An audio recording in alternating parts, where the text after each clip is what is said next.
O objetivo desse curso é mostrar conceitos de administração aplicados a uma empresa informática ou a uma área de informática. Não é um objetivo de dar conceitos teóricos aprofundados de administração, mas sim como aplicar conceitos de administração no dia a dia de informática. A gente vai ter um conjunto de aulas, um conjunto de 9 a 10 aulas ao longo do semestre, né? E elas estão sendo gravadas para que qualquer aluno possa ver a hora que ele quiser, né? No momento que quiser, não só nossos alunos, mas também para possibilitar que outros alunos tenham acesso a essas aulas, esses conhecimentos.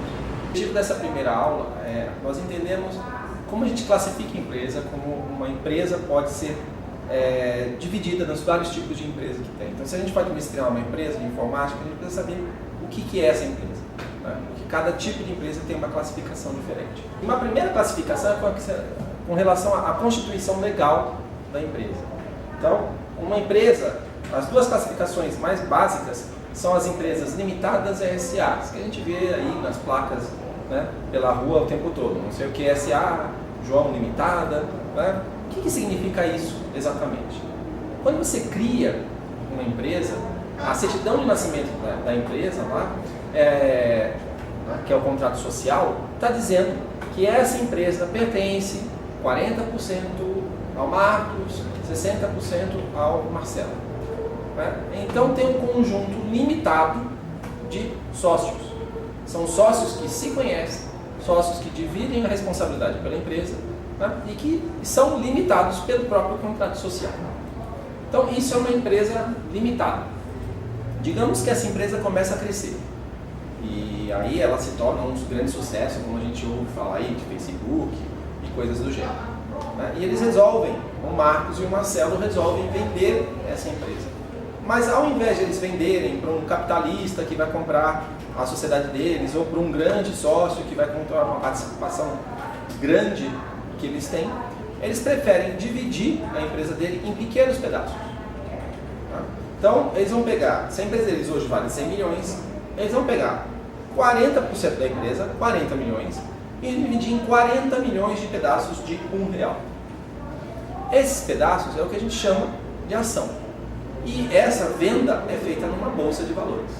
Então, oferece 40 milhões de pedaços de R$1 da empresa deles, e as pessoas vão lá e começam a comprar e vender. Essa ação passa a ser um produto comercializado, né, que segue as regras básicas do mercado. Se muitas pessoas quiserem comprar a ação, o valor da ação valoriza. Se pessoas começarem a não acreditar na ação, o valor da ação se desvaloriza. Quando acontece isso, de eles fazerem aí a venda de parte da empresa dele em ações, a empresa, eles não sabem mais quem são os sócios, porque as ações são ao portador. Quem tem a ação, tá, é que é dono dela, mas ninguém sabe exatamente quem tem as ações, tá? Então passa a ser uma sociedade anônima, uma SA, tá? Então essa é a diferença básica entre uma empresa limitada e uma empresa SA. Limitada, lá no contrato social está explicitamente dizendo quem são os sócios. SA, a gente não sabe quem são os sócios, e os sócios mudam, né, constantemente. Cada vez que alguém coloca uma ação daquela empresa à venda e outra pessoa compra aquela ação, você tem sócios diferentes, tá? Empresas limitadas, como os sócios se conhecem, os sócios trabalham juntos, constituíram empresas conjuntamente, elas têm um controle muito menor do governo com relação às suas regras de gestão. Os sócios são responsáveis se algo for feito de uma forma inadequada. Empresas SA têm um risco de alguém que tem lá uma pequena parcela de ações, tem lá, investiu seus R$1.000 que sobrou no mês para comprar 1.000 ações daquela empresa lá do Marcos e do Marcelo, né? Como é que ele vai saber se de fato a gestão da empresa está adequada ou não? Como é que ele vai saber se o Marcos e o Marcelo não estão fazendo algum golpe que vai prejudicar o valor das empresas? Então, nesse ponto, existe um conjunto bastante grande de regras, né, que garantem para os pequenos investidores, que têm uma quantidade pequena de ações, que eles vão ser tratados de uma forma igual ou, no mínimo, muito equivalente aos grandes sócios. Tá? Então, uma empresa SA tem muitas obrigações associadas ao fato de ela ser uma sociedade anônima. Por exemplo, ela tem que publicar o seu balanço para que os sócios saibam na situação financeira que ela está. Uma empresa limitada não precisa, porque os sócios eles têm que interagir entre eles e conhecer a situação financeira deles. Tá? Mas uma empresa SA, um sócio que tem lá uma quantidade pequena de ações não tem condição de ir até a área financeira da empresa e pedir um balanço. Então ela tem que ser pública. Para o bem e para o mal, empresas limitadas e SA têm características diferentes. As SA são mais transparentes, porque elas são obrigadas a ser transparentes. Ao mesmo tempo, elas tendem a ser um pouco mais lentas, porque as ações mais importantes, grandes compras, grandes aquisições, né, dependem de comunicar isso ao mercado, de ser aprovado isso no mercado. Já empresas limitadas têm muito mais agilidade, porque elas podem tomar suas as ações sem precisar consultar um grande número de entes e sem ter grandes controles associados. Então, é normal que empresas, quando nasçam, sejam limitadas, tornem-se, quando se crescer bastante, tornem-se SA, mas também não é de todo incomum que algumas empresas que são SA são compradas, têm as suas ações compradas na totalidade por um grupo, e esse grupo fecha a empresa e volta a fazer ela ser uma empresa limitada, porque assim eles têm mais liberdade de ação. Tá? Então essas são duas características básicas de empresa. Há algum tempo atrás, há uns 10 anos atrás, o governo criou um terceiro tipo de empresa, que são as empresas individuais. Elas são uma empresa que são muito restritas com relação a faturamento, com relação à aplicação, que tipo de coisa elas podem fazer. Né? Elas são realmente pensadas para aquela empresa, aquela pessoa que tem uma barraquinha de cachorro-quente, que tem uma pequena empresa e que antes era muito difícil de construir essa empresa porque tinha que ter uma sociedade. Né? E as empresas individuais são mais simples para isso. Tá? Mas isso é uma exceção, realmente é bastante restrito e não se aplica à maioria das empresas de TI. Tá? Então essa é a primeira tipo de classificação. O segundo tipo de classificação é para que mercado a nossa empresa quer trabalhar. Então, que tipo de mercado? A gente pode simplificar aqui, dizendo que a gente tem empresas que trabalham para mercados de commodity e empresas que trabalham para mercados de specialty. Empresas que trabalham para o mercado de commodity vendem produtos que não são facilmente diferenciados. Então, você pode ver, por exemplo, quando a Vale vende minério de ferro, ela não vende uma grife Vale. O minério de ferro da Vale não vai ser mais caro que o minério de ferro de outra empresa, porque é Vale. Né? Então, quando você vende minério de ferro, quando você vende um tijolo, quando você vende arroz, né? Soja, você está vendendo um produto que tem o seu preço definido na bolsa de mercadorias. É um preço mundial, petróleo. Né? Então, não adianta muita empresa trabalhar para fortalecer a sua marca, para vender mais caro o produto, porque o produto tem um preço, falei, definido na bolsa de mercadorias, né? Que independe da empresa que fornece. A variação do preço desse produto depende do mercado. Então, se você tem um ano em que a safra de soja foi muito abundante, né, e os países maiores consumidores estão em crise, o preço cai. Se você tem um ano que a safra quebrou e os países estão crescendo, aumentando a demanda, o preço sobe. Então, independe da marca, independe da empresa, depende puramente do mercado. Se a sua empresa é uma empresa que trabalha nessa linha de commodity e ela quer aumentar a sua lucratividade, o grande foco dela sempre tem que ser custo, porque o preço ela não consegue mexer, o preço ela não controla, ela tem que baixar custo. Se a sua empresa, já por outro lado, ela tem uma marca muito forte, ela consegue vender por um preço diferente, por causa da marca, a gente está falando de uma empresa que trabalha no ramo aí, né, no tipo de mercado de especialidades, de specialties. Tá? Então, quando a Coca-Cola vende uma garrafa de refrigerante, ela não vende uma garrafa de refrigerante, ela vende Coca-Cola. A gente sabe que uma garrafa de Coca-Cola custa 4, 5 vezes mais do que uma garrafa do mesmo tamanho de um refrigerante genérico. E por que a Coca-Cola consegue vender refrigerante, que no fundo é tudo refrigerante, água, gás carbônico, açúcar e alguns corantes e aromatizantes? Porque ela consegue vender 5 vezes mais caro? Porque ela não vende refrigerante, ela vende Coca-Cola. Ela tem uma marca e as pessoas pagam para esta marca. As pessoas têm né, dispostas a pagar 5 vezes mais caro por ser Coca-Cola. Né? Então, uma empresa que trabalha com specialties é uma empresa que tem que valorizar muito a sua marca, o seu produto. E se ela quer aumentar a lucratividade, é muito mais importante ela ter uma marca reconhecida do que ter um custo baixo. Vejam, ela consegue vender por 5 vezes mais caro que um concorrente, um produto praticamente igual. Né? Então, aonde que ela tem que trabalhar? Tem que trabalhar para que essa diferencial, que é percebido pelos clientes, né, seja um diferencial que se mantenha. Se você tem um grupo de alunos jovens que formou uma empresa agora e está vendendo sites para as lojas da cidade, né, eles não vão conseguir vender sites se o preço deles for muito caro.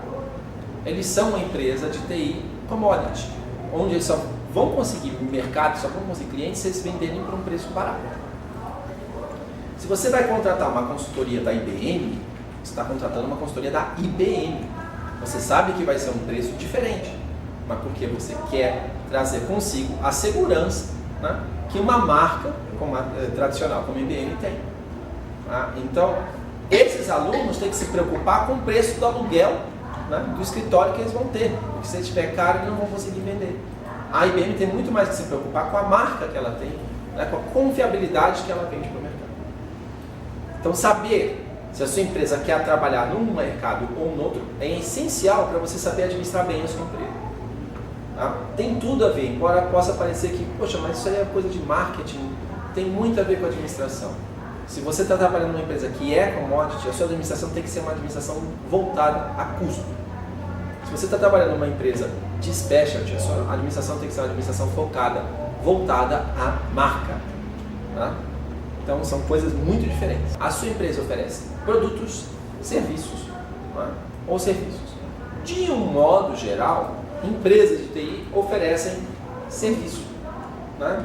Porque, de um modo geral, se empresas de TI fazem desenvolvimento, oferecem software que, mesmo sendo um produto, né, dentro da classificação aí, legal, seria considerado um serviço.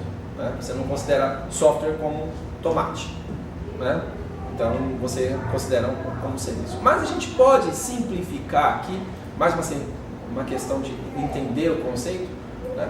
Que tem empresas que vendem serviços e tem empresas que vendem produtos, softwares. Tá? Então, se você vai lá contratar uma consultoria, né, da IBM, você está contratando um serviço. Né? É uma coisa que não é palpável, não é uma coisa que você recebe em caixa, não é uma coisa que você paga e tem uma coisa pré-definida, que você sabe exatamente onde vai chegar. Não, são pessoas, são trabalhos. Né? Se você chega e compra uma licença, você está comprando um produto. Então, eu estou comprando uma licença do Microsoft Project. Eu não estou querendo saber qual é o potencial que a Microsoft tem. Né? Eu estou querendo aquele produto. Então, é uma empresa de produtos. De um modo geral, e aí eu estou simplificando, tá? Empresas de TI nascem vendendo serviços, nascem vendendo desenvolvimentos. E uma transição muito tradicional das empresas de TI são aquelas que, por começar a se especializar num certo mercado, acabam criando produtos específicos daquele mercado. Né? Então você aqui cria, o Marcos e o Marcelo criam uma empresa que teve um cliente que é de seguros, eles começaram a desenvolver um sistema de seguro, aí por indicação um outro cliente, uma empresa de seguros, pediu para eles fazerem sistemas também, e depois de 3 ou 4 eles já começaram a entender de seguros bastante, e eles podem começar a vender sistemas de seguro. Né? Então eles passam de uma empresa de serviços para uma empresa de produto. Então, e aí existe essa transição. Na área de TI é muito comum ter os dois. Então eles vão vender sistemas de seguros, mas eles vão vender a consultoria associada. Né? Eles vão customizar o sistema, eles vão implantar o sistema. Então a gente está falando de vender produto e vender serviço também. Uma tendência dos últimos anos na área de TI, né, é a tendência de vender software como um serviço e não mais como um produto. Né? Então, qual que é essa mudança? Há alguns anos atrás, se você queria um Office, um Microsoft Office, você ia numa loja, comprava uma caixa, né? Vinha lá com CDs e instalava. Né? E aquele Microsoft Office era seu para o resto da vida. Hoje você já pode comprar, né, o que eles chamam de, por exemplo, de Office 360, né, 365, né, em que você tem um Office na nuvem e pode usar ao longo de um ano. Tá? Então a Microsoft não está te vendendo uma licença de um software, ela está te vendendo o uso do software. Né? E ela garante a disponibilidade dele, ela garante o funcionamento dele. Né? Muitas vezes essas empresas fornecem até o lugar onde você vai gravar os resultados desse software. Né? E ela vende o serviço. Por que essa tendência é forte? Porque o software como um serviço, né, te dá uma proximidade maior com o teu cliente. Né? Você tem, antes a Microsoft não sabia quem comprou o Microsoft Project, né? Porque você ia numa loja e comprava. Agora ela tem um contato direto, ela vende direto para o cliente, elimina um intermediário e ao mesmo tempo ela consegue mais de perto monitorar aquele cliente e atuar para tentar vender mais produtos delas associados, né? Para colocar aquele como um cliente que ela acompanha mais de perto. Além disso, você tem uma receita recorrente, que é uma coisa importante. Né? Então, se antes eu comprava um project e podia usar por 15 anos a mesma versão velhinha, né? Hoje eu tenho que todo ano pagar um certo valor para ter um novo project disponível para mim. Tá? Então, são aí tipos, como eu falei, na área de TI a coisa não é tão exata. Né? Se você pega uma indústria, né, ela vende produto, é produto. Né? Você vende uma empresa de consultoria, ela vende serviço e só serviço. Mas na área de TI a gente tem muito normal que são empresas que vendem serviços, vendem produtos e vendem SaaS, né? O Software as a Service, que é um software vendido como um serviço para os clientes. Uma classificação que eu queria falar aqui hoje, né, é o tipo de cliente que eu atuo. Né? Então eu posso ter empresas que vendem só para outras empresas e empresas que vendem para o cliente final. Né? Que aí a sigla, né, meio de brincadeirinha que os americanos inventaram, né, B2B e B2C, né, business to business e business to consumer. Tá? Então, a empresa B2B é aquela empresa que só vende para outras empresas. Se você pegar qualquer grande empresa da área de consumo, uma Unilever, uma IP, né, elas não vendem para o consumidor final. Ninguém vai chegar e pedir para a Unilever uma caixa de Omo. Né, você vai num supermercado comprar. Então são empresas B2B. A Unilever vende para supermercados, o supermercado vende para o cliente final. Agora, se nós pensarmos exatamente a transição que eu estava falando, que a Microsoft está fazendo, ela, há alguns anos atrás, ela era B2B, porque ela vendia licenças de software para outras empresas. Né? Desde as fabricantes de computadores, que já envolviam a licença de software no computador, né? Até as lojas de shopping que vendiam as caixas com software. Né? Então ela era uma empresa B2B. Hoje ela já vem direto para o consumidor final. Ela é uma empresa que está se tornando B2C. Tá? Então, por que isso é importante também para a administração? Né? Porque a forma como eu comunico com o meu cliente, os tipos de produtos que eu vendo, depende muito se a minha empresa é B2B ou B2C. Né? Essa diferença é essencial para a gente saber se uma empresa, como que eu vou lidar com essa empresa, nas mais diversas características que a gente vai ver ao longo desse curso aqui. Tá? Então, o que eu tinha que falar nessa aula 1 é isso. Obrigado e até a próxima aula.